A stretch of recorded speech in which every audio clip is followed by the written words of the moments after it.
நேபாளில் பயங்கரமான flash flood. நூற்றுக்கணக்கான பேர் இறந்திருக்காங்க, ஆயிரக்கணக்கான பேர் பாதிக்கப்பட்டிருக்காங்க.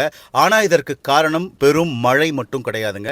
நேபாள் டிபெட் பார்டரில் பொட்டேகோஷின்னு ஒரு ரிவர் இருக்குது. அந்த ரிவர் பக்கத்தில் ஒரு பனிப்பாறை சடனாக கொலாப்ஸ் ஆயிருக்கு. அந்த பனிப்பாறை கொலாப்ஸ் ஆனதுனால அதோடைய ஐஸு, மண், கல் இது எல்லாமே இந்த ரிவரில் விழுந்து ஒரு ஃப்ளாஷ் ஃப்ளட்டை உருவாக்கியிருக்கு. அந்த ரிவர் போகிற வழியில் இருக்கக்கூடிய ரோடு, பிரிட்ஜு, பில்டிங் எல்லாமே அடித்து துவம்சம் பண்ணப்பட்டிருக்கு. கிட்டத்தட்ட 165 பேர் இறந்திருக்காங்க. ஆயிரக்கணக்கான மக்களை காணும். இதில் இந்தியர்களும் தமிழர்களும் அடக்கம். தொடர்ந்து ரெஸ்கியூ ஆப்ரேஷன்ஸ் போயிட்டு இருக்கு. இந்த நம்பர் மாறலாம் அப்படின்னுமே சொல்றாங்க.